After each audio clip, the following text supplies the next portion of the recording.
ఇర్మియా గ్రంథంలో 40వ అధ్యాయం చూసినట్లయితే ఆ సందర్భం ఏంటి అనంటే బబులోను సామ్రాజ్యం ఇశ్రాయేలులు అయిన మరి యూదులు అందరినీ కూడా చెరకు తీసుకుని వెళ్ళటానికి వచ్చిన సందర్భాలు అవి. కొంతమందిని సెలెక్టివ్ పీపుల్ని తీసుకుని వెళ్ళిపోతున్నారు. ఫస్ట్ ఒక హైలీ టాలెంటెడ్ గ్రూప్ మొత్తాన్ని తీసుకుని వెళ్ళిపోతాడు. దానిలో దానియేలు, షడ్రక్, మెషక్, అబేద్నెగో వీళ్ళందరూ కూడా వెళ్ళిపోతారు. ఆ తర్వాత నెక్స్ట్ గ్రూపు తీసుకుని వెళ్తాడు. ఆ తర్వాత ఇంకొక గ్రూప్ మిగిలి ఉంటుంది. సో వాళ్ళని తీసుకుని వెళ్ళటానికి వచ్చినప్పుడు ఆ గ్రూప్లో ఒకరున్నారు. ఆయన ఎవరనంటే జెర్మయా. ఇర్మియా కూడా ఉన్నాడు. ఈ ఇర్మియానే ప్రకటించాడు, దేవుని యొక్క ఉగ్రత ప్రజల మీదకు రాబోతుంది. బబులోను రాజు వచ్చి ఈ యొక్క ఇజ్రాయేలు సమాజాన్ని బానిసలుగా తీసుకుని వెళతాడు. 70 సంవత్సరాలు మీరు చెరలో ఉంటారు అని ప్రకటించిన వ్యక్తి. ఈ విధంగా మరి దేవుడు ఆయన్ని ప్రకటించమని ఆయన పంపించాడు. ఆయన పరిచర్యలో ఉన్న కొన్ని ఇంపార్టెంట్ థింగ్స్ మనం చూసినట్లయితే ఆయన 40 సంవత్సరాలు మరి ఒక ప్రవక్తగా పరిచర్య చేశాడు. ఆ తర్వాత ఆ ప్లేస్ని ఎంతో ప్రేమించాడు, యెరూషలేముని, తర్వాత దేవుని యొక్క పట్టణాన్ని, దేవుని మందిరాన్ని. ఆ తర్వాత దేవుని ప్రజల కొరకు ఆయన ఏడ్చి కన్నీటితో ఆయన ప్రార్థన చేశాడు. అందుకనే ఇర్మియాని ఏమంటారనంటే వీపింగ్ ప్రాఫెట్ అని అంటారు. అంటే కన్నీటితో ఎక్కువ సమయం విలాప వాక్యాలు రాసింది కూడా ఇర్మియానే. విలాపమెత్తి వారి కొరకు ఏడ్చి ప్రార్థన చేసిన వ్యక్తి ఇర్మియా. ఆ తర్వాత రాజులకు ఆయన మరి వార్నింగ్స్ ఇచ్చాడు. ఇదిగో మీరు మార్చుకోండి, ఇది కరెక్ట్ కాదు, ఉగ్రత రాబోతుంది అని మరి తెలియపరిచిన వ్యక్తి. అటువంటి వ్యక్తి ఎన్ని బాధల గుండా వెళ్ళాడు అనంటే ఆయన్ని మరి ఫస్ట్ ఏమో ఒక లోయలో పడేస్తారు. ఒక లోయ కాదు, ఫస్ట్ ఒక పాడుబడిన ఒక ఇల్లు అనమాట. అసలు అది భయంకరమైన గృహం. అటువంటి గృహంలో ఆయన్ని బంధించి వేసిన తర్వాత తట్టుకోలేక తర్వాత మళ్ళీ ఆయన్ని తీసుకుని వచ్చినప్పుడు అడుగుతాడు, దయచేసి నన్ను అక్కడ పంపించకండి అని అన్నప్పుడు తీసుకుని వెళ్ళి బందీ గృహంలో పెడతారు. ఆ తర్వాత మళ్ళీ పిలుస్తారు, ఇప్పుడు దేవుడు ఏం చెప్తున్నాడు చెప్పు, మాకు ఫేవర్గా ఏమైనా చెప్తున్నాడా అని అడిగితే, నేను మార్చలేను, ఖచ్చితంగా బబులోను రాజు వస్తాడు, మిమ్మల్ని తీసుకుని వెళతాడు, మీరు వెళితే మంచిదేనంటే వాళ్ళందరూ ఏమనుకున్నారనంటే, ఎందుకు అంత బాధలు పెట్టారనంటే వాళ్ళకి ఏమర్థం అవుతుందంటే బబులోను గురించి ఇంత ఫేవర్గా మాట్లాడుతున్నాడు ఈయన ప్రో బాబిలోనియన్ అంటే వాళ్ళకి వంత బలికే ఒకటిగా మారిపోయాడు. మన పక్షాన అసలు దేవుని వైపు ప్రార్థన చేయట్లేదు, మన పక్షాన పరిస్థితులు మనం చూస్తూ ఉన్నాం. ప్రియులరా, మరి ఇర్మియా అయితే అలా లేడు. ఇర్మియా వాళ్ళ కోసం దేవుని వాక్యాన్ని మార్చలేకపోయాడు. తను అంటున్నాడు, మీరు మరలా నన్ను బాధిస్తారు, దయచేసి నేనైతే చెప్తాను, కానీ మళ్ళీ అదే చెప్తాడు. చెప్పినప్పుడు మరలా వెనక్కి తీసుకుని వచ్చి కొంతమంది వచ్చి ఏం చేస్తారని అంటే, ఇర్మియా ఒక చోట కనబడితే పట్టుకుని వచ్చి, ఇప్పుడు చెప్పు, నువ్వు స్టిల్ బాబిలోన్ సైడే మాట్లాడతావా, దేవుని లేకపోతే మన సైడ్ మాట్లాడతావా అని అడిగితే, మళ్ళా ప్రభు చెప్పిన మాటే చెప్తే వాళ్ళు ఏం చేస్తారని అంటే తీసుకుని వెళ్ళి ఊబిలో పడేస్తారు. ఊబిలో పడేస్తే అప్పుడు వెంటనే అక్కడ ఉన్న మరి కూషీయుడైన ఒక అతను వచ్చేసి ఏమంటాడంటే రాజుతో చెప్తాడు, నువ్వు అప్పగించిన వాళ్ళు ఆయన్ని ఊబిలో పడేశారు, చనిపోతాడు, ప్లీజ్ సేవ్ హిమ్ అని అడిగితే, అప్పుడు కొంతమందిని తీసుకుని వెళ్ళి నైట్ వెళ్ళి క్లాత్లు, గుడ్లు అన్ని చుట్టి, మీరు చదవండి 36, 37, 38లో ఇవే ఉంటాయి, పెద్ద పెద్ద తాళ్ళు తీసుకుని వచ్చి ఆయన్ని దాన్ని పట్టించి చనిపోయే లోపల ఆయన్ని బయటికి లాగిన తర్వాత మళ్ళా తీసుకుని వెళ్ళి బందీగృహంలో పెడతాడు. చివరిగా సిద్కియా రాజు వచ్చి అడుగుతాడు, లాస్ట్గా అడుగుతున్నాను, దయచేసి చెప్పు క్లియర్గా అని అంటే, నేను చెప్తాను, నువ్వు నమ్మవు, కానీ నేను చెప్పేదాన్ని ట్రూత్, అదే సత్యం, నువ్వు మరలా నన్ను ఈ విధంగా బందీగృహాన్ని తీసుకుని చంపాలని అనుకుంటే నేను చెప్పను ఇంకా అని అంటే, అప్పుడు అంటాడు, నేనేం చేయను, దయచేసి చెప్పానంటే, చెప్పిన తర్వాత ఇక ఖచ్చితంగా నువ్వు వెళ్ళిపోతావు, నిన్ను బానిసగా తీసుకుని వెళ్తాడు, నువ్వు వాలంటరీగా వెళ్తే మంచిది, లేకపోతే there is a biggest problem for you అని అంటాడు. సరే, ఈ విషయం ఎవరితో చెప్పబాకు, నేను నిన్నేమి చేయను, నువ్వు ఇక్కడే ఉంటావు అనేసి ఆయన అక్కడ ఉంచేసి బందీ గృహంలోనే ఉంచేసి వెళ్ళిపోతాడు. ఆ తర్వాత బబులోను రాజు రావటం, వీళ్ళని తీసుకుని వెళ్ళిపోవటం, మొత్తాన్ని అందరినీ తీసుకుని వెళ్ళిపోతా ఉన్నప్పుడు అప్పుడు నెబుకద్నెజరు ఒక మాట ఇస్తాడు. ఏం మాట ఇస్తాడంటే అది మనం చదువుదాం రండి. 39వ అధ్యాయము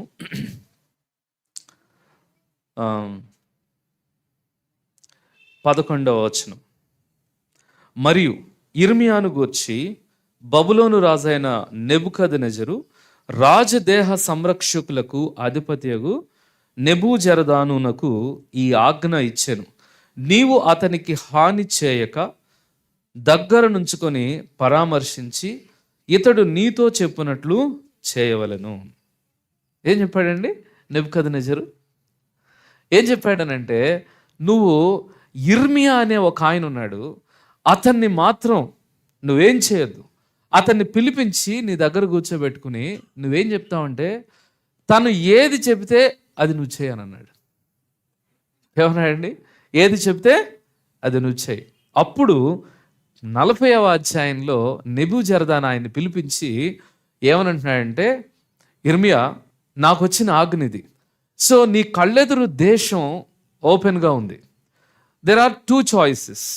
వన్ ఈస్, నాతో పాటు బబులోను వస్తావా, నేను నిన్ను ప్రొటెక్ట్ చేస్తాను, నీకు కావలసినవన్నీ ఇచ్చి నిన్ను జాగ్రత్తగా చూసుకుంటాను బాబిలోన్లో.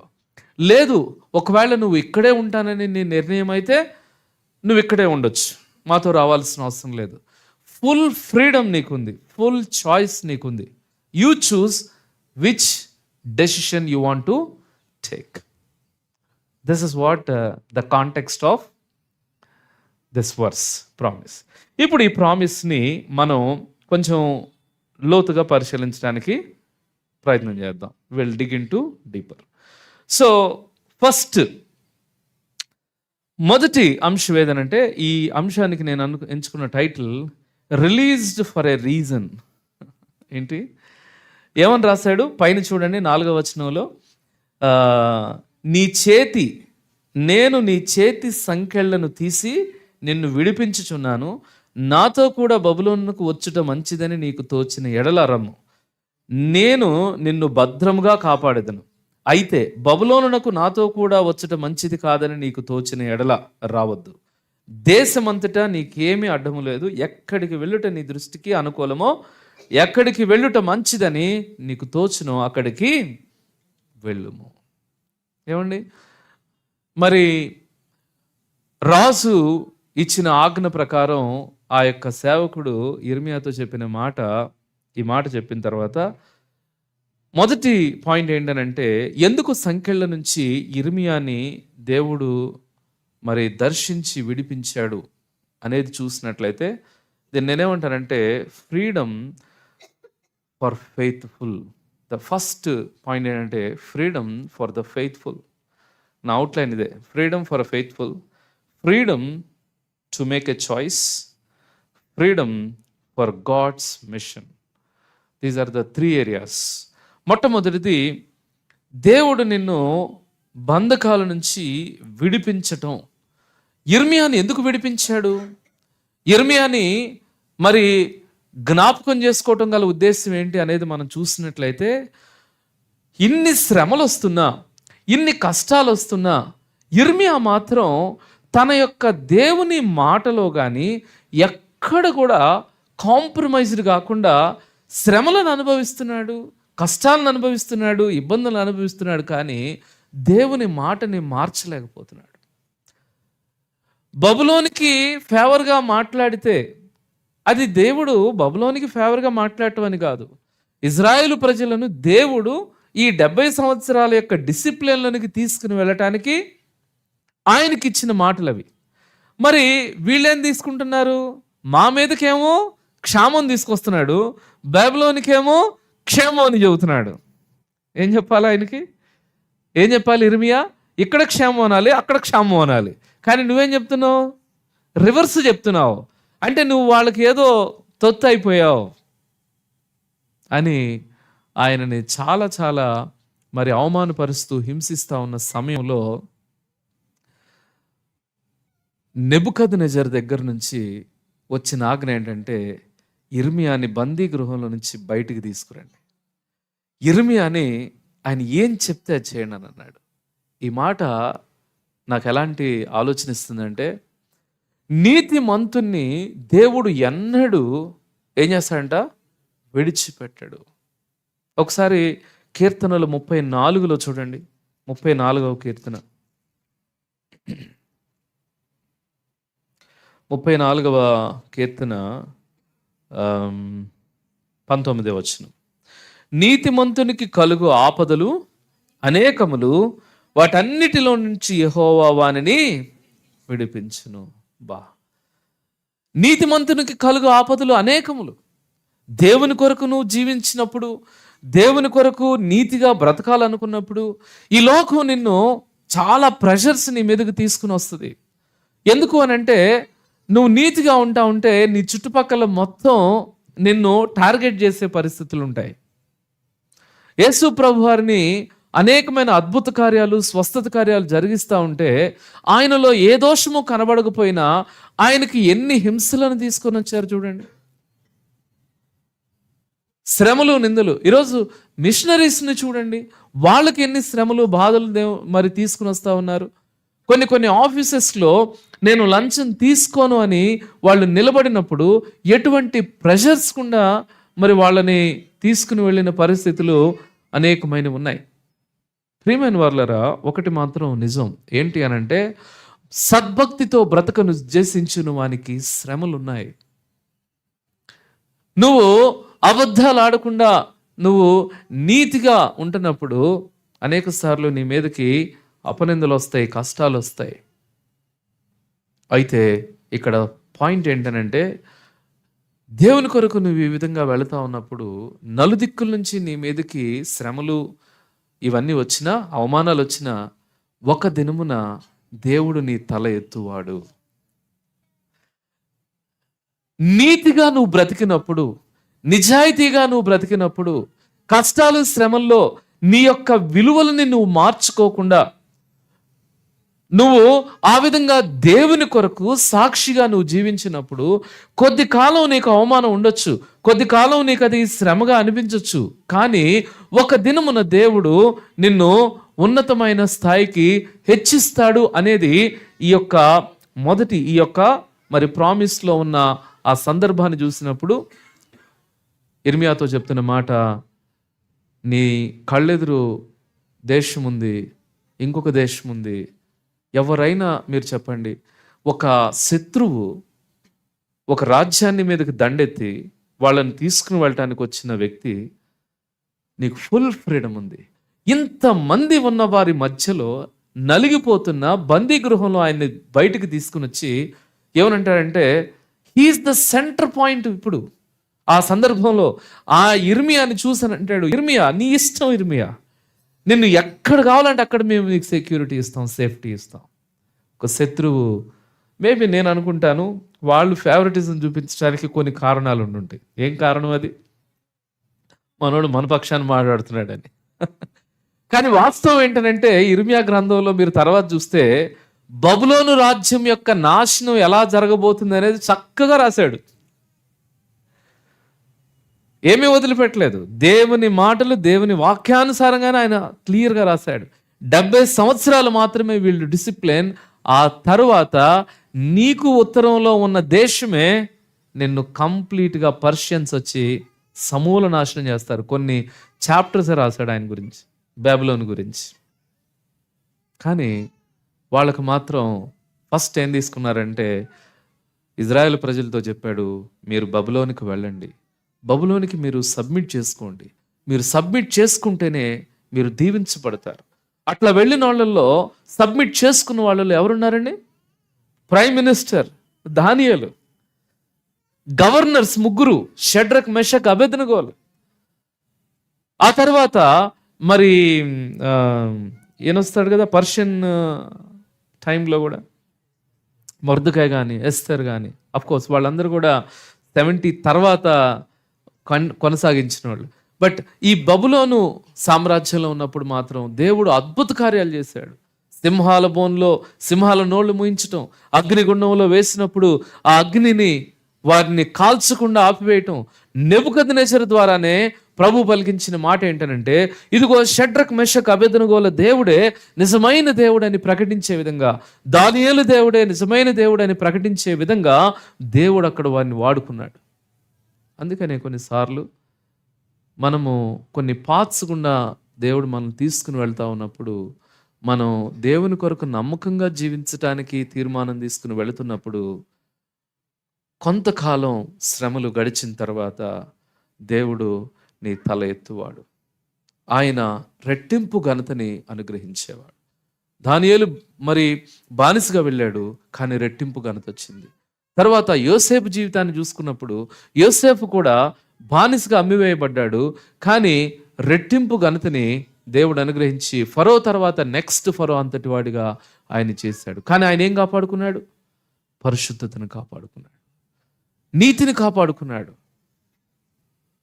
యోసేపు జీవించిన జీవితం, దానియేలు జీవించిన జీవితం, వీరి జీవితాలు మనం చూసినప్పుడు వాళ్ళు శ్రమల్లో కష్టాల్లో కూడా వాళ్ళు తమ యొక్క విశ్వాస విషయంలో కాంప్రమైజ్ కాలేదు, పరిశుద్ధత విషయంలో వాళ్ళు జాగ్రత్తలు తీసుకున్నారు, దేవుని కొరకు వారు జీవించారు. కాబట్టి దేవుడు తగిన సమయంలో వారిని హెచ్చించాడు. అందుకనే ఒక మాట ఉంటుంది పేతురు గ్రంథంలో, ఎంత చక్కని మాట అంటే చూడండి, పేతురు రాసిన ఇంకా మొదటి పత్రిక 5వ అధ్యాయము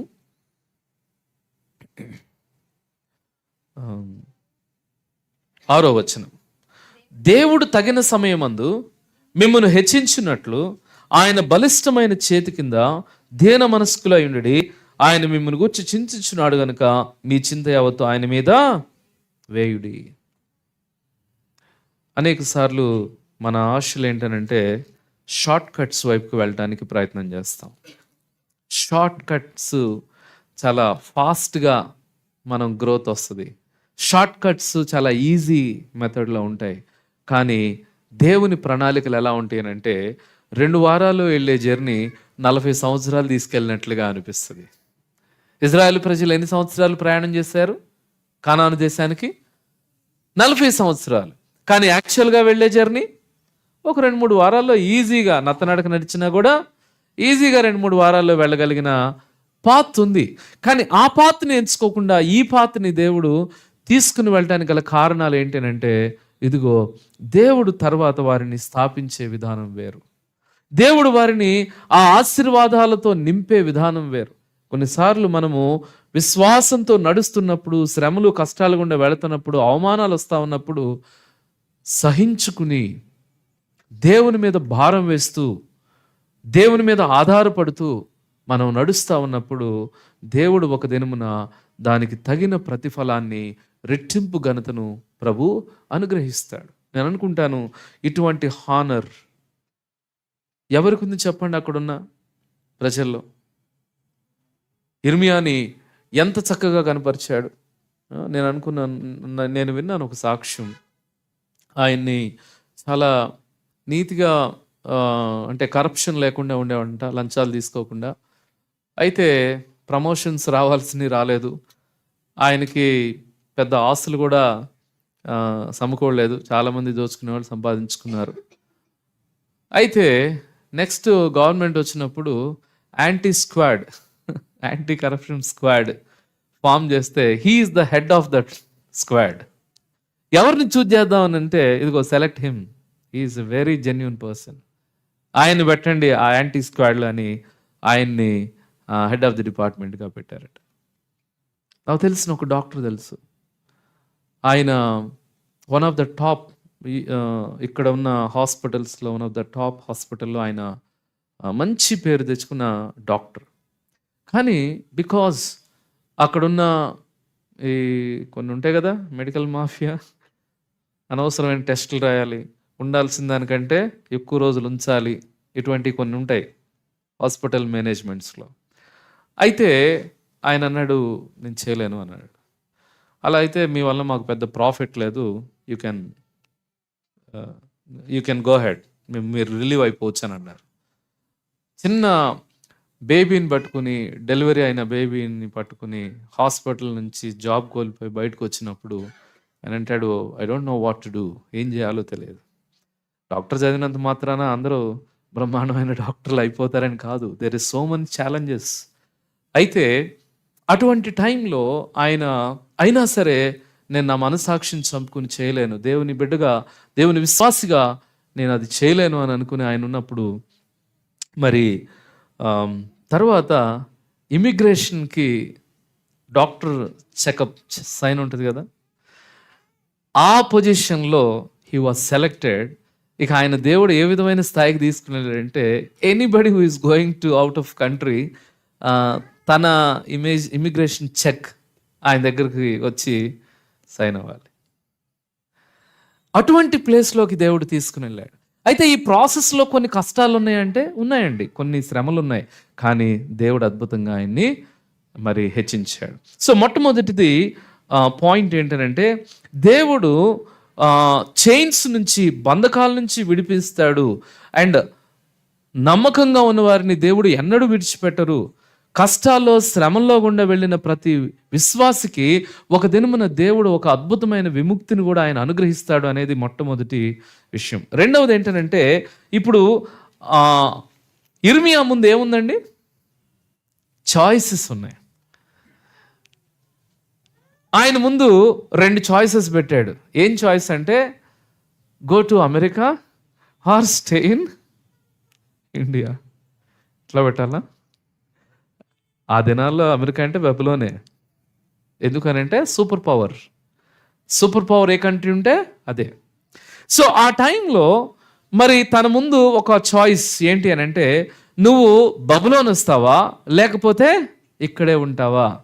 అక్కడ ఏమని రాస్తాడంటే, అతడు తడువు చేయుచున్నాడు అని ఉంటుంది. చూడండి ఒకసారి ఏమని రాస్తాడు. ఎక్కడ ఏ వచనం? చదవండమ్మా, 5వ వచనం.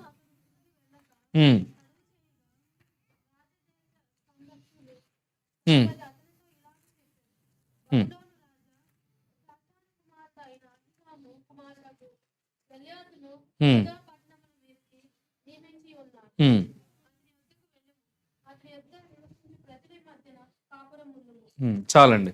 సో ఇక్కడ తడువు చేయుచుండెను, అక్కడ ఇంగ్లీష్లో ఏమని రాసా అంటే, Jeremiah not at decided, Jeremiah is in confusion, Jeremiah is in dilemma.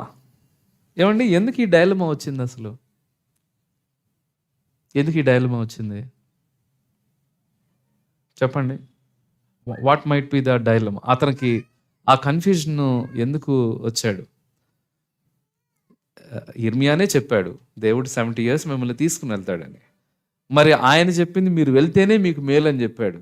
మేలని చెప్పిన ఆయన, అదే రైట్ అని తెలిసిన ఆయన ఎందుకని కాన్ఫిడెంట్గా yes I'm coming to Babylon అని చెప్పలేకపోయాడు?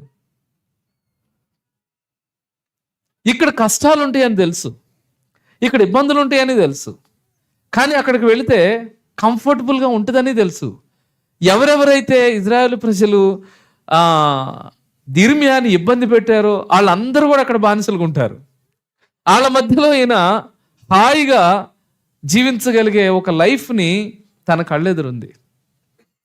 అయినప్పటికీ డైలమా ఎందుకు వచ్చిందో చెప్పమంటారా? ఒక విశ్వాసికి ఇటువంటి డైలమా రాకపోతే it is a very dangerous condition. చాయిసెస్లో డైలమాలోకి పడటం అనేది that's one of the good sign. అలా అని డైలమాలోనే ఉండిపోవటం గుడ్ సైన్ కాదు. డైలమా రాకపోతే ప్రాబ్లం, డైలమా వచ్చి డైలమాలోనే ఉంటే అది అనదర్ ప్రాబ్లం. బట్ ఈ డైలమా అంటే ఈ కన్ఫ్యూజన్ ఎందుకు వచ్చింది అని అంటే, ఒకటి అక్కడికి వెళ్ళటం దేవుని చిత్తమా, ఇక్కడ ఉండటం దేవుని చిత్తమా? చాయిసెస్ నీ ముందున్నప్పుడు ఈ 2 చాయిసెస్లో నువ్వు ఎటువైపు వెళ్ళాలి అనేది నీ యొక్క ప్రయారిటీసు, దేవుని యొక్క చిత్తము, దేవుడు నీ ఎడల ఉంచిన ఉద్దేశాలు అవన్నీ కూడా నీ కళ్ళెదురు కనబడగలగాలి. కొన్నిసార్లు ఈ ప్లేస్ నుంచి ఒక ప్లేస్కి మనం వెళుతున్నాము అని అంటే దేని కొరకు వెళుతున్నాము? What is your attitude behind that? ఏది నువ్వు ఉద్దేశించి నువ్వు నిర్ణయాలు తీసుకుంటున్నావు? దేవుడు అంటాడు, ఆయన విధేయత చూపించడంలో you have the full freedom నీకు ఇస్తాడు. నువ్వు వాలంటరీగా సబ్మిట్ చేసుకోవడానికి దేవుడు ఇష్టపడతాడు. అందుకని అంటాడు దేవుడు అంట, హృదయం అనే ద్వారం దగ్గర తలుపు తట్టు, హీ విల్ నాక్ నాట్ బ్రేక్ అంటాడు. ఏంటంట? హీ విల్ నాక్ నాట్ బ్రేక్. ఆ రూమ్ బద్దలు చేసుకుని లోపలికి రాడంట. ఆయన హృదయం అనే ద్వారం దగ్గర తలుపు తడతాడంట. హీ నాక్స్. అయితే ఇక్కడ ఇర్మియా ఆ విధమైన కన్ఫ్యూజన్కి వెళ్ళడానికి గల ఇంపార్టెంట్ కారణం ఏంటి అని అంటే, చూడండి, ఆయన కష్టాలైనా పర్వాలేదు, ఒకవేళ దేవుని చిత్తం అయితే ఇక్కడే ఉంటాను, ఒకవేళ దేవుని చిత్తం అక్కడికి వెళ్ళటమే అయి ఉంటే అక్కడికి వెళ్తాను. And at the same time యెహెజ్కేలు ఆల్రెడీ ప్రవక్త వెళ్ళిపోయాడు అక్కడికి. అక్కడ పరిచర్యకి చాలామంది ఉన్నారు. కానీ ఇక్కడ మిగిలిపోయిన ఎవరెవరు మిగిలిపోయారో తెలుసా? ఎవరెవరు మిగిలిపోయారు చూడండి ఒకసారి. ఇర్మియా గ్రంథంలోనే చూడండి 10వ వచనం దగ్గర, అయితే రాజదేహ సంరక్షకుల 39:10 అధిపతి అయిన నెబూజరదాను లేమి గల దరిద్రులను యూదా దేశంలో నుండనిచ్చి వారికి ద్రాక్ష తోటలను పొలములను నియమించింది. ఎవరినంట పెట్టింది అక్కడ? అటువంటి వాళ్ళని అక్కడ ఉంచేసి వెళ్ళిపోయాడు. ఆ తర్వాత ఇంకా మీరు ఇంకొక వచనం కూడా చదివితే చూడండి, 40లో కూడా కొన్ని మాటలు ఉంటాయి.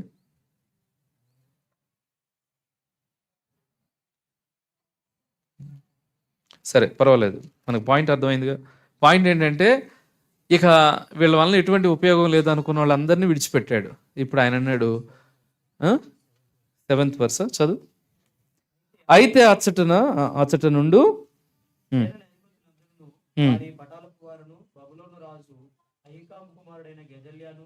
దేశం మీద అధికారిగా నియమించి బబులోనునకు చెరగొనిపోబడక నిలిచిన వారిలో స్త్రీలను, పురుషులను, పిల్లలను, దేశంలోని అతి నీరసులైన దరిద్రులను. ఏమంటండి? ఎవరంట? మామూలు నీరసం వాళ్ళు కూడా కాదంట. ఏమంటాడు? అతి నీరసం అంటే ఫోన్ కూడా కొంచెం బరువేస్తుంది, కాస్త ఎడన్న పెట్టు అని. అంటే ఫోన్ మోయటానికి కూడా శక్తి లేని అతి నీరసమైన వాళ్ళని ఏం చేశాడంటే అక్కడ వదిలిపెట్టేసి ఆయన వెళ్ళిపోయాడు. ఇప్పుడు ఆయన బాధ ఏంటంటే, he loved the place Jerusalem. ప్లేస్ని ఆయన ప్రేమించాడు, ప్రజలను ప్రేమించాడు. అవన్నీ దిబ్బలుగా మారిపోయినాయి, అవన్నీ తగలబెట్టబడిన ఆ ప్లేసెస్ చూస్తున్నాడు. అక్కడున్న కష్టాల్లో ఉన్న ప్రజలను చూస్తూ ఉన్నప్పుడు what I have to do, I have to go or do have to stay, ఇవన్నీ ఆలోచించుకుంటా ఉన్నప్పుడు ఇక నెబూజరదాన్ ఆయన ఏమన్నాడంటే, నాకు అర్థమైపోయింది, నువ్వు ఇక్కడే ఉండు, నీకు కావాల్సిన ఏర్పాట్లని నేను చేస్తానని పలానా గెదలియా కుమారుడికి ఇచ్చి నీకు కావాల్సినవన్నీ చూసుకున్నట్టు ఐ విల్ టేక్ కేర్ అని చెప్పేసి హి లెఫ్ట్. ఆలోచించండి, విశ్వాస జీవితంలో కొన్ని నిర్ణయాలు చాలా ఇంపార్టెంట్. మ్యారేజ్లోనైనా, లేకపోతే జాబ్లోనైనా, లేకపోతే ఈవెన్ నువ్వు ఉండే ప్లేస్ కానీ, ఎక్కడికి వెళ్తున్నా, ఎక్కడికి రీలోకేట్ అవుతున్నా ఆలోచించుకోవాల్సిన విషయాలు ఏంటంటే, దేవుని యొక్క ఉద్దేశం కొరకు మనం కనిపెట్టాలి, దేవుని యొక్క నడిపింపు కొరకు మనం కనిపెట్టాలి. ఒకవేళ దేవుడు నిన్ను అక్కడికి నడిపిస్తే వెళ్ళు. దానియేలు వెళ్ళాడు, షడ్రక్ మెషక్ అబేద్నెగోలు వెళ్ళారు. అఫ్కోర్స్ వాళ్ళకి చాయిస్ లేదు. తర్వాత యెహెజ్కేలు వెళ్ళాడు. కానీ అక్కడ ఉండటం అది దేవుని యొక్క చిత్తం. They have to go there. But certain people, ఇర్మియా తర్వాత కొంతమంది ఇక్కడ ఉండటం, ఇర్మియా అక్కడ ఉండటం అది దేవుని యొక్క చిత్తము. సో అందుకనే ఎప్పుడు కూడా మనం ఏం చేయాలనంటే, మన జీవితంలో ఈ నూతన సంవత్సరంలో కూడా మనం ఆలోచించుకోవాల్సిన విషయం ఏంటంటే, నీ కళ్ళెదురు నీకు ఫ్రీడమ్ అనేది దేవుడిస్తాడు. ఆ ఫ్రీడమ్ అనే ఆ చాయిసెస్ చేసుకునే ఆపర్చునిటీ నీకు ఎప్పుడు ఉంటుంది. కొంతమంది పెళ్ళిళ్ళ విషయంలో ఎటువంటి నిర్ణయాలు తీసుకుంటారు? యవనస్తుల గురించి చెప్తా ఉంటారు. ఏంటంటే ఏమేమి తీసుకుంటారు నిర్ణయాలు? అన్ని పారామీటర్స్ ఉంటాయన్నమాట. ఈ వరల్డ్‌లీ పారామీటర్స్ అన్నీ పెడతారు. ఇదిగో జాబు, తర్వాత బ్యాంక్ బ్యాలెన్సు, తర్వాత ఆస్తులు, అందం, అన్నీ పెట్టుకుంటారు కదా! ఏబీసీడీ అంటారు కదా! ఏ అంటే ఏంటి? ఆ! అచ్చా, ఏబీసీడీలు కాదా? ఆ! ఏజు, ఏజు, తర్వాత బి అంటే బ్యూటీ, సి అంటే క్యాస్ట్, డి అంటే డౌరీ, ఈ అంటే మీరందరూ మంచిగా ఏమైనా మ్యారేజ్ కౌన్సిలింగ్ సెషన్ తీసుకోవచ్చు. ఆహా! తీసుకున్నాడు, నేను మర్చిపోయాను. ఎందుకంటే మనం దాటిపోయాం కాబట్టి. మీరు దాటలేదు కాబట్టి గుర్తున్నాయి, మంచిది. అయితే ఈ ఏబిసిడి, ఈ ఇవి ఈ అంటే ఎడ్యుకేషనా? Right, good. సో ఫైనల్గా ఇవన్నీ మనం పెట్టుకుని వెళ్తాము, కానీ వీటిలో ఎక్కడ కూడా స్పిరిచువాలిటీ అనేది పారామీటర్స్లో ఉండదు. కానీ ఇంపార్టెంట్ది ఏది అని అంటే బైబిల్ చెప్తా ఉంది, ఇదిగో విశ్వాసంతో నడిచే విశ్వాసంతో కలిసి వెళ్ళాలి. కొన్నిసార్లు మరి విశ్వాసాలను చేసుకున్నా సరే కూడా కొన్ని ఇరుకులు ఇబ్బందులు ఉంటాయి, ఎందుకంటే పర్సనాలిటీస్ ప్రాబ్లమ్స్. కానీ బట్ ఓవరాల్గా ఉన్న ఆ విశ్వాస ప్రయాణం దెబ్బతినుకోకుండా బైబిల్ చెప్పిన మాట ఏంటంటే, ఇదిగో మనము ప్రత్యేకముగా దేవుని చేత రక్షించబడిన వాడు విశ్వాసులైన వారితో జోడుగా ఉండటం వలన మరి వారి యొక్క కుటుంబం దేవుని యొక్క సెంటర్డ్గా కట్టబడుతుంది. అయితే ఇక్కడ మనం గమనించినట్లయితే ఈ పారామీటర్స్ మనం పెట్టుకుంటూ దేవుని యొక్క చిత్తం అనేది చేయటం చాలా కష్టం. అందుకనే పౌలు ఏమంటాడు తెలుసా? అన్ని చేయదగిన స్వతంత్రం నాకుంది. చదువుదామా మాట? చాలా చక్కని మాట అది.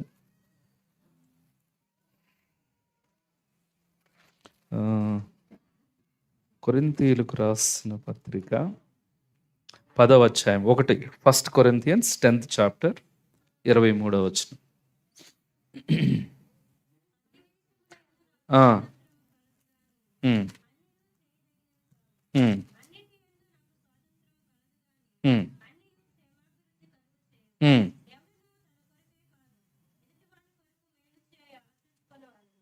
చాలండి. తర్వాత ఫిలిప్పీలకు రాసిన పత్రిక 4వ అధ్యాయము 8వ వచనంలో కూడా ఒక మాట చూద్దాం. మెట్టుకు సహోదరులారా, ఏ యోగ్యత అయినను మెప్పైనను ఉండిన ఎడల ఏవి సత్యమైనవో, ఏవి మాన్యమైనవో, ఏవి న్యాయమైనవో, ఏవి పవిత్రమైనవో, ఏవి రమ్యమైనవో, ఏవి ఖ్యాతి కలవో వాటి మీద ధ్యానముంచుకొనుడి.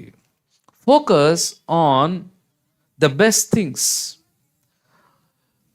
నీ లైఫ్లో ప్రతి చాయిస్లో కూడా నువ్వు ఎంచుకోవాల్సిన విషయాలు ఏంటంటే, ఏవి నీకు మేలు ఉంటుందో, ఆత్మీయ మేలు కలుగుతుందో, సాక్షి జీవితం చక్కగా ఉంటుందో, నీ యొక్క భవిష్యత్తు దేవుల్లో కట్టుకోవడానికి ఉపయోగపడుతుందో, you have to choose properly, select properly. లేకపోతే ఏమవుతుందో తెలుసా అండి? స్వతంత్రం ఉంది కాబట్టి, ఫ్రీడమ్ ఉంది కాబట్టి మనం మన ఇష్టమైనవి చేసుకుంటూ వెళితే కొన్నిసార్లు నష్టపోయే అవకాశం ఉంది. కానీ మన యొక్క స్వతంత్రాన్ని ఎందుకు దేవుడిస్తాడనంటే, వాలంటరీగా ఆయన మార్గాలను మనం ఎంచుకోవాలని దేవుడు కోరుకుంటాడు. అటువంటి మార్గాలను ఎంచుకున్న వాళ్ళని దేవుడు దీవిస్తాడు. చూడండి, ఎవరెవరైతే దేవుని యొక్క మార్గాలను ఎంచుకున్నారో వాళ్ళని దేవుడు తక్కువ చేశాడా, ఆశీర్వదించాడా? దేవుడు వారిని అధికముగా ఆశీర్వదించాడు. అందుకనే మనం చూస్తాం, మన యొక్క చాయిస్ చాలా ఇంపార్టెంట్. అండ్ ఫైనల్లీ ఒకసారి చూసినట్లయితే ఏంటి, ఆయన ఈ యొక్క దేశం నీ కళ్ళెదురుంది, నువ్వు ఎటు వెళ్ళాలంటే అటు వెళ్ళాలి అని చెప్పినప్పుడు ఇర్మియా యొక్క స్టేయింగ్లో ఆయన ఉండే మరి ప్లేసెస్ ఎందుకు అంత చాలా ఇంపార్టెంట్ తన యొక్క లైఫ్ అని అంటే, because he is released and he is called for a mission. ఒక మరి దేవుని యొక్క పరిచర్య కొరకు, ఒక ఉద్దేశం కొరకు దేవుడు ఆయనని పిలుచుకున్నాడు. ఒకసారి చదువుదాం అన్నమాట, 4వ వచనం. ఉమ్, ఉమ్, నిన్ను విడిపించుచున్నాను. నాతో కూడా బబులోనుకు వచ్చుట మంచిదని నీకు తోచునేలా రమ్ము. ఉమ్, నేను నిన్ను భద్రముగా కాపాడుదును. ఉమ్. అయితే బబులోనుకు నాతో కూడా వచ్చుట మంచిది కాదని నీకు తోచునేలా రావద్దు. దేశమంతటా చాలండి, ఈ వచనం కూడా చదువుదాం చూడండి. 42వ అధ్యాయం 1వ వచనంలో, అంతలో సేనాధిపతులందరూ కారేహా కుమారుడైన యోహానానును, హోషేయ కుమారుడైన యజన్యాయును, అల్పులేమి ఘనులేమి ప్రజలందరూ ప్రవక్త అయిన ఇర్మియా యొద్దకు వచ్చి అతనితో ఈలాగు మనవి చేసిరి. ఏం చేశారంట? మేము ఎంత కొంచెము మంది మిగిలి ఉన్నామో నీవు చూచుచున్నావు కదా, చిత్తగించి మా విన్నపమును నీ సన్నిధికి రానిచ్చి శేషించి ఉన్న ఈ అందరి నిమిత్తము నీ దేవుడైన యెహోవాకు ప్రార్థన చేయము. ప్రియులరా, ఇర్మియా ఎందుకు అక్కడ ఉండాలి? ఇర్మియా ఎందుకు అక్కడ వారి మధ్యలో జీవించాలనంటే, ఆ కొద్ది మందిని నడిపించే ఒక సేవకుడిగా ఇర్మియా అక్కడ ఉండాలి. అందుకే నేనేమంటానంటే, మనము రక్షించబడిన నాటి నుంచి దేవునికి మన ఎడల ఒక ఉద్దేశం ఉంటుంది, ఒక ప్రణాళిక ఉంటుంది. ఆ ప్రణాళికల్లో ప్రాముఖ్యమైనది ఏంటంటే, నశించిపోతున్న అనేక మంది యొద్దకు దేవుడు తన బిడ్డలను నడిపించాలని, వారిని వాడుకోవాలని దేవుని ప్రణాళిక. God want to use you in his plan. Jasper Paul అనే ఒక అబ్బాయి ఉంటాడు. తన టెస్ట్ మనీ నేను విన్నాను. హైదరాబాద్లోనే ఉంటాడు. పిల్లాడు చాలా ఇష్టానుసారంగా జీవించేవాడు. అండ్ చాలా రైడింగ్, హై స్పీడ్ అనమాట. సన్న ఉంటాడు, మామూలు స్పీడ్ కాదు. ఒకరోజు చాలా స్పీడ్లో వెళ్తున్నాడు. కారు డైరెక్ట్గా వెళ్ళి ట్రీకి కొట్టాడు. కానీ కారు నుజ్జు అయిపోయింది. ఈ పిల్లోడు బయటపడ్డాడు. కొన్ని చిన్న చిన్న దెబ్బలు తప్ప బతికే ఉన్నాడు. అప్పుడు చూసిన తర్వాత అనుకున్నాడు ఏంటంటే, ఇంత భయంకరమైన యాక్సిడెంట్లో నేను ఎట్లా బతికాను? There is some plan God has and God gave a second chance. నాకు ఒక ఛాన్స్ దేవుడు ఇచ్చాడు అని అనుకుని ఆయన ఏం చేశాడంటే, ఓ మినిస్ట్రీ స్టార్ట్ చేశాడు. ఆ మినిస్ట్రీ పేరేంటో తెలుసా? Second chance. ఏంటి ఆ సెకండ్ ఛాన్స్ మినిస్ట్రీ అని అంటే, లైఫ్లో ఇక అట్టర్ స్టేట్లోకి వెళ్ళిపోయి ఇక చావు బతుకుల మధ్యలో ఉన్న అటువంటి ప్రజలకి కొన్ని హోమ్స్ ఏర్పాటు చేసి వాళ్ళని చేరదీసి వాళ్ళకి కావాల్సినవన్నీ సమకూర్చి వాళ్ళ మధ్యలో సేవ చేస్తున్నాడు. చాలా చిన్నవాడు, నాకంటే కూడా చాలా చిన్నవాడే. కానీ దేవుడు అద్భుతంగా ఆ పిల్లాడిని ఆడుకుంటున్నాడు. గమనించండి, మనము దేవుని యొక్క పని కొరకు పిలువబడ్డాం. దేవుని యొక్క గొప్ప ప్రణాళికలకు మనం పిలువబడ్డాం. దేవుడు నిన్ను నన్ను వాడుకోవటానికి దేవుడు మనల్ని పిలుచుకున్నాడు. అందుకనే ఆ రోజు ఇర్మియాతో ఆ చాయిస్ చెప్పడంలో ఉద్దేశం ఏంటంటే, ఇర్మియాని ఎక్కడ దేవుడు వాడుకోవాలనేది దేవునికి ఒక ప్రణాళిక ఉంది. కొంతమంది ఆల్వేస్ ఏం చూస్తారని అంటే, ఆయన వాళ్ళు అంటాడు, అమెరికా వెళ్ళటం దేవుని చిత్తం కాదు అని ప్రార్థన చేస్తున్నాడు. అమెరికా వెళ్ళటం దేవుని చిత్తం కాదని చేసేవాడు ఆదిలాబాద్ వెళ్ళాలో లేదో దేవుని చిత్తం కాదని ఎందుకు చేయట్లేదు అంటున్నాడు. ఏంటంట, ఒక ఆయన అంటాడు, I don't know why God is calling only to America. ఏంటి, దేవుడు అంట అమెరికాకి ఎందుకు పిలుస్తున్నాడో అర్థం కావట్లేదు అంటున్నాడు ఒక ఆయన. That's okay. When God give an opportunity, you go and learn and live for God. అందుకే మిషన్ అనేది ఏంటంటే, దేవుడు నిన్ను ఎక్కడ పిలిచి ఎక్కడ ప్లేస్ చేస్తే అక్కడ నువ్వు దేవుని కొరకు నువ్వు వాడబడాలి. ఒకవేళ గాడ్ నిన్ను ఇక్కడే ఉంచితే ఇక్కడే నువ్వు వాడపడు. ఒకవేళ దేవుడు నిన్ను ఒక చోటుకు తీసుకుని వెళ్తే, దూరదేశాలు తీసుకుని వెళ్తే అక్కడ నువ్వు వాడపడు. So you have to be in the ministry of God. అందుకనే ప్రభు ఏమన్నాడు తెలుసా?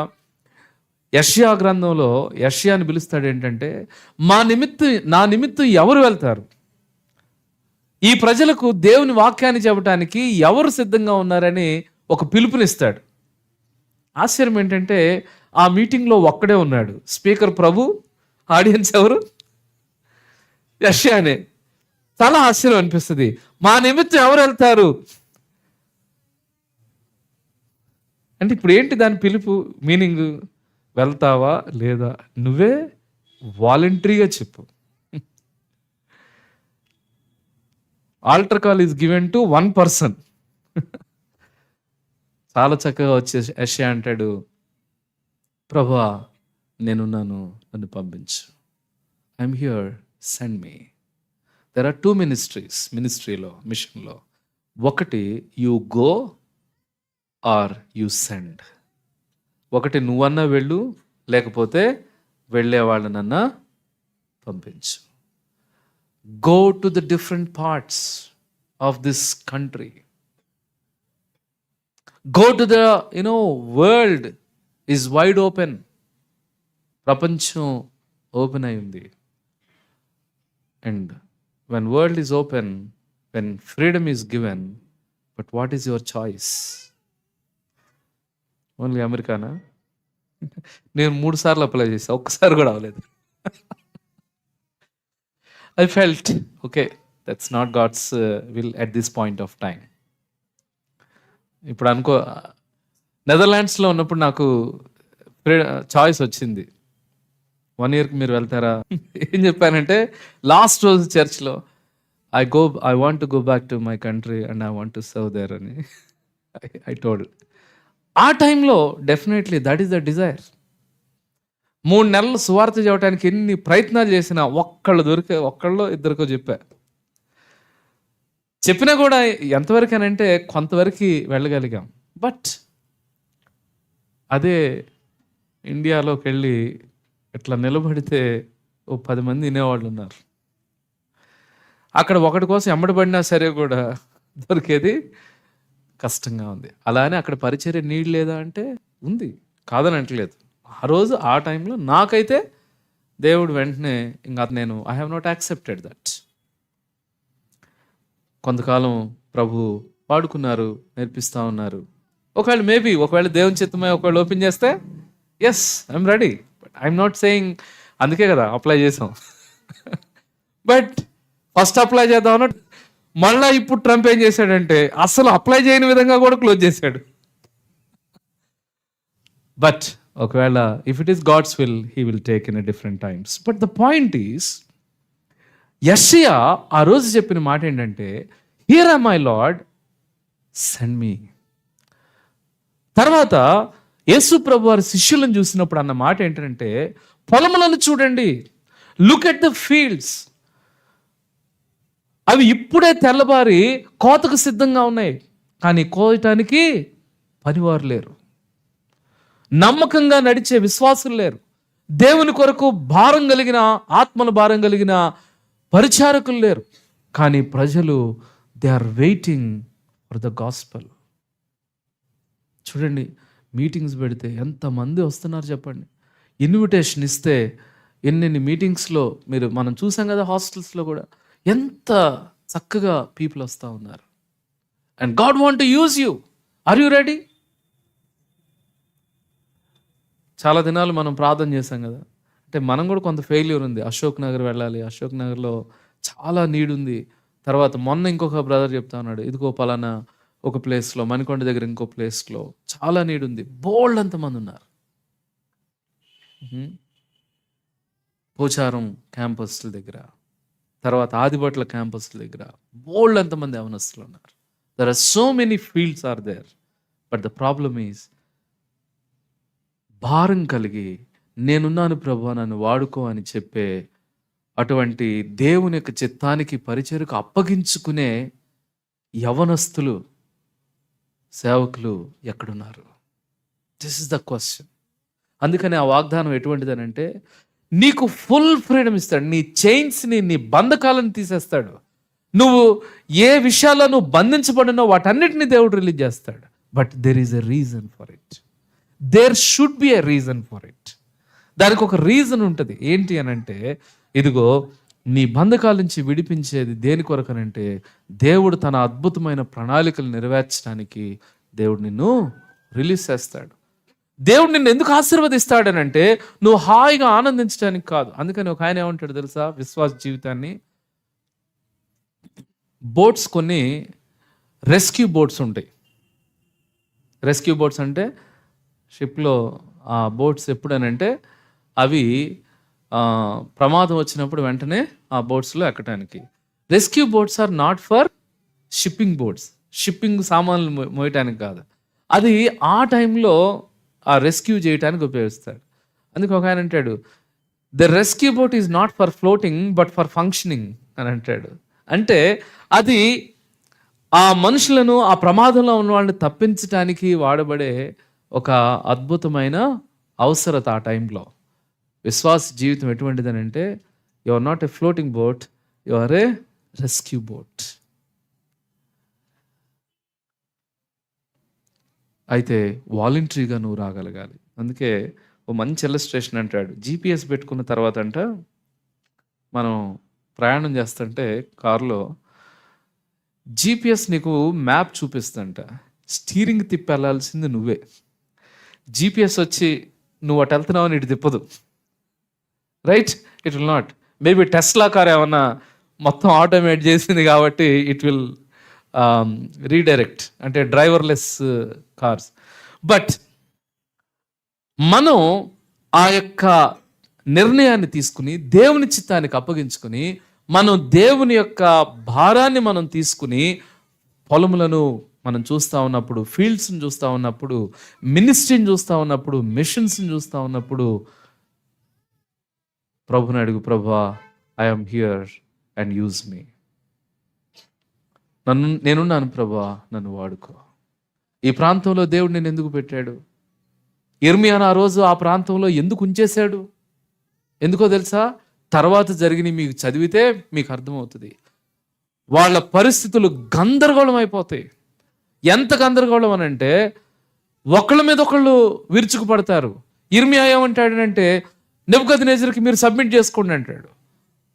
ఆ పక్కన వాళ్ళు అంటారు, మీరందరూ ఇక బాగా ప్రూవ్ అయిపోయారు, we don't want to compromise అని వీళ్ళు వాళ్ళని చంపుకోవటం.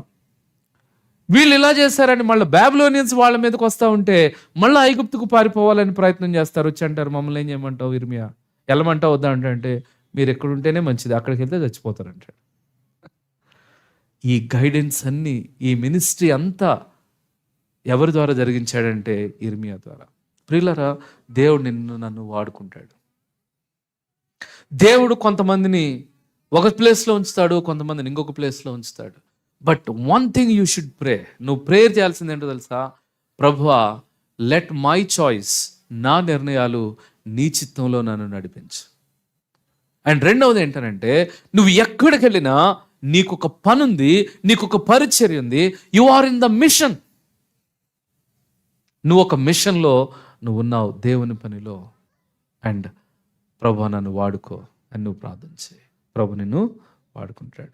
ఈ ప్రామిస్లో ఉన్న ఒక బ్యూటీ ఏంటనంటే, ఒక అద్భుతమైన విషయం, doors are open. Doors are open, wide open, world wide open, నేషనల్లో ఓపెన్, స్టేట్ వైడ్ ఓపెన్. వీటన్నిటిలో నుంచి నువ్వు చేయాల్సింది ఏంటంటే, నువ్వు ఎక్కడికి వెళ్ళాలని నీ దృష్టికి అనిపిస్తే అక్కడికి వెళ్ళు. కానీ ఒక్కటి మాత్రం జ్ఞాపకం చేసుకో, ఏ ఉద్దేశంతో వెళుతున్నావో మాత్రం యూ షుడ్ హ్యావ్ క్లారిటీ. ఏ పర్పస్తో నువ్వు వెళుతున్నావో you should have a clarity.